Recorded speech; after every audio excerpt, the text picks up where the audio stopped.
Welcome all on my YouTube channel JNS Basic Zoology.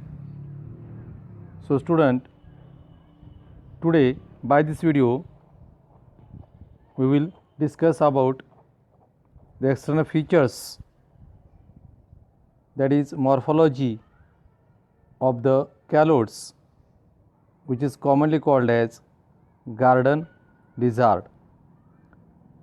When we see the body of this calote,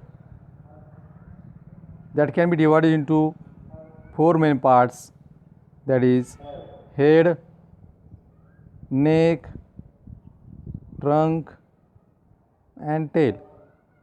Body is divisible into head, neck, trunk and tail. These are the body parts. Beside that, there is having some structures like mouth, which is present at the anteriormost terminal position of the body. There is having a wide opening which is called as mouth, guarded by the upper and lower jaws.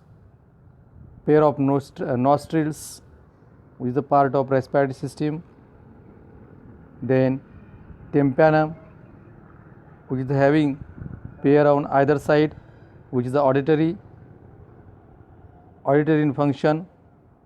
Pair of eyes, large eyes on the head region, and having two pairs of limbs, that is forelimb and hind limbs. Also, when we see on the mid dorsal position of the body, there is a mid dorsal crest of spines which are backward lateral spines. So these are the different type of structures found on the body of the calote. So once again we have to repeat one by one. So the first point in the external feature: shape, size and color. The body of this organism is elongated, slender, lizard-like and divisible into four parts: head, neck, trunk and tail. Male is a brightly colored golden yellow with a greenish sting on their body. Throat of the male is red in color and often with a black transverse bars on the body, and stronger and larger than the female, which measures about 35 centimeter in length. Female is not so brightly colored, that is a dull in color.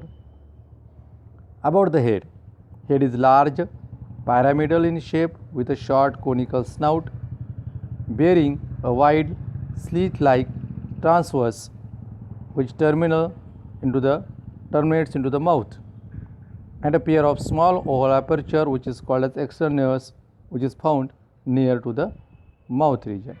The lower jaw of the male shows a characteristic curve which is not present in female. Each eye is shielded by movable eyelids and having a transparent nictitating membrane which comes over the eyes at the time of danger.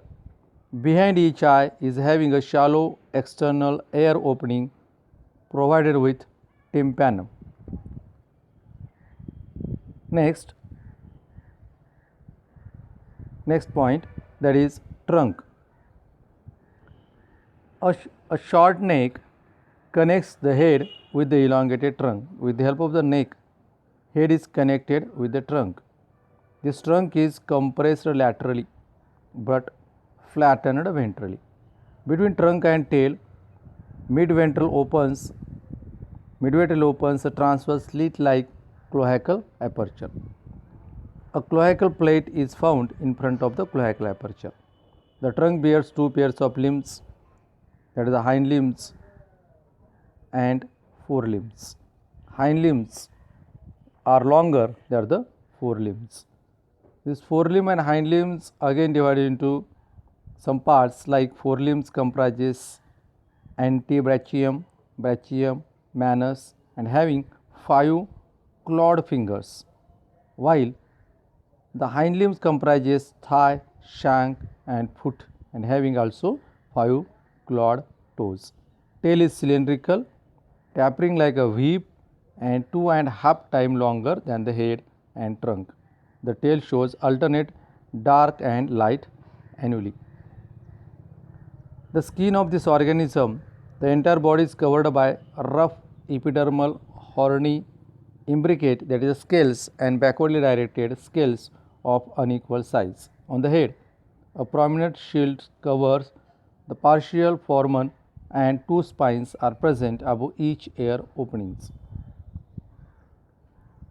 Then on head and trunk along mid-dorsal line, which we had seen in diagram, there is having on the mid-dorsal line a characteristic crest of large spine like movable scales pointed backwards and gradually diminishing, that is gradually decreases in size when goes towards the posterior side. Scales are shed periodically.